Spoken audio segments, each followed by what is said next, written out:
Are fine. Trust issue हमारी society का एक अहम इशू है। ट्रस्ट की बुनियाद पे कोई भी रिश्ता जो होता है ना, वो ट्रस्ट भी पर ही मुबनी होता है।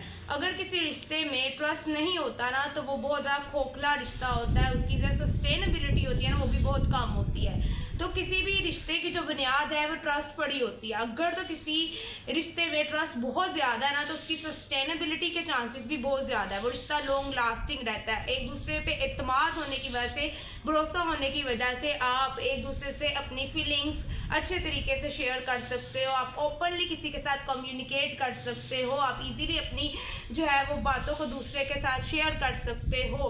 तो एक रिश्ते में ट्रस्ट जो है वो एक अहम अंसर है, एक अहम बुनियादी वजह है जो कि आप लोगों को जो है वो एक रिश्ते को बहुत लॉन्ग लास्टिंग लेके जाती है। जो ट्रस्ट इशू एक ऐसी इनएबिलिटी है कि जिसमें आप दूसरे बंदे पे ट्रस्ट नहीं कर सकते। वो कोई भी हो सकता है, वो आपका फैमिली फ्रेंड हो सकता है, वो आपका कोई फैमिली मेंबर हो सकता है, आपके बहन भाई हो सकते हैं, आपके माँ बाप हो सकते हैं, आपका कोई पार्टनर हो सकता है, आपका स्पोज हो सकता है जिस पे आप ट्रस्ट नहीं कर रहे हैं। और अगर आप ट्रस्ट नहीं करते हैं अपने स्पोज पे, अपने साथी पे, अपने पार्टनर में, तो उसकी वजह से आप बहुत ज़्यादा सफ़र करते हैं। और ट्रस्ट ना करने की वजह से आप जो है वो बहुत ज़्यादा डिस्ट्रेस रहते हैं, ओवरवेलमिंग रहते हैं। आपके दरमियान एंजाइटी क्रिएट हो जाती है, ऐसे चीज़ें क्रिएट हो जाती हैं जिसकी वजह से आप बहुत ज़्यादा जो है वो परेशान रहते हैं। आप अपने पार्टनर पे डाउट करते हैं, आप उस पार्टनर से अपने इनसिक्योर होते हैं, आप उस पर शक करते हैं, आपको सिक्योरिटी जो है वो नहीं मिल रही होती, आप इनसिक्योर रहते हैं उनके साथ। तो ट्रस्ट जो है वो एक मेजर फैक्टर है, एक मेजर चीज़ है जो कि होना बहुत ज़रूरी है किसी भी रिश्ते में। स्पेशली जो है वो स्पाउस के रिश्ते में ट्रस्ट का होना बहुत ज़्यादा ज़रूरी है।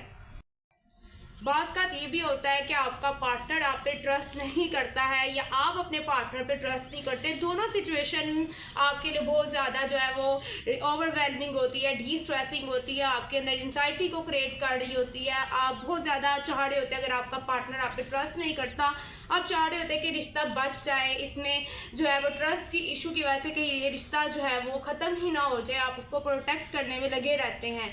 और जिसकी वजह से आपके अंदर बहुत ज़्यादा लड़ाई होती है। आप ट्रस्ट इशू ना होने की वजह से आप हर वक्त बहसते रहते हैं। आप एक दूसरे का एहतराम नहीं कर पाते उस तरीके से, बहुत ज़्यादा टेंशन क्रिएट हो जाती है, आपका अच्छा वक्त भी बर्बाद हो जाता है, आपका गुड टाइम जो है वो डिस्ट्रॉय हो जाता है। ट्रस्ट इशू की बड़ी वजह ये भी है कि हो सकता है कि आपके पार्टनर का पास्ट एक्सपीरियंसेस ऐसा गुजरा हो या पास्ट रिलेशनशिप में ऐसे इश्यूज आए हों जिसकी वजह से वो अब जो है वो इस तरह के ट्रस्ट इश्यूज का शिकार है आपके साथ। और ये जो स्पाउस के साथ जो ट्रस्ट इश्यूज होते हैं, हर पार्टनर की बहुत ज़्यादा ख्वाहिश होती है कि ये जो ट्रस्ट इशू है मैं इसको ख़त्म कर सकूं, मैं जो अपने रिश्ते को एक चांस दे सकूं। तो इसके फॉलोइंग टिप्स हैं जिसको आप इस्तेमाल करके अपने इस रिश्ते को जो है वो बढ़ा सकते हैं, अपने रिश्ते को लॉन्ग लास्टिंग कर सकते हैं, अपने रिश्ते में जो है वो ट्रस्ट इशू को जो है रिजॉल्व कर सकते हैं।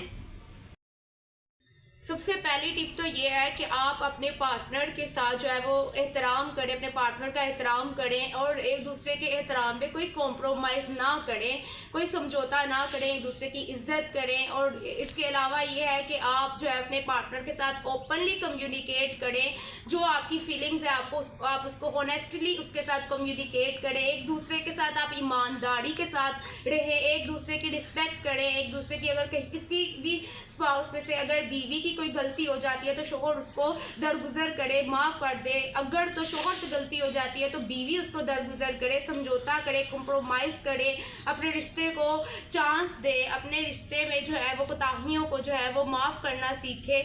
और जो है इस तरीके से उसकी जो रिलेशनशिप है वो सस्टेन रह सकता है, लॉन्ग लास्टिंग रह सकता है।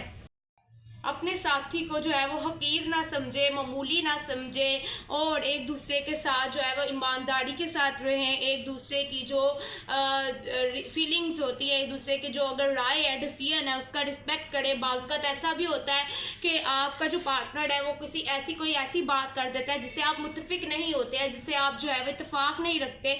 लेकिन अगर आप इत्तेफाक नहीं भी रखते हैं तो आप उसकी बात को समझें और उसकी बात को इम्पोर्टेंस दें। इस तरीके से आप जो है वो ट्रस्ट को डेवलप कर सकते हैं और अपने रिश्ते को जो है वो सिक्योर कर सकते हैं और लॉन्ग लास्टिंग कर सकते हैं।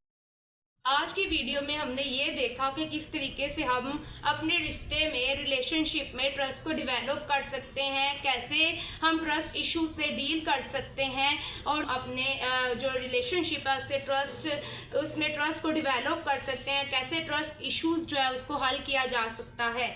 मेरे चैनल को सब्सक्राइब कीजिएगा, लाइक कीजिएगा।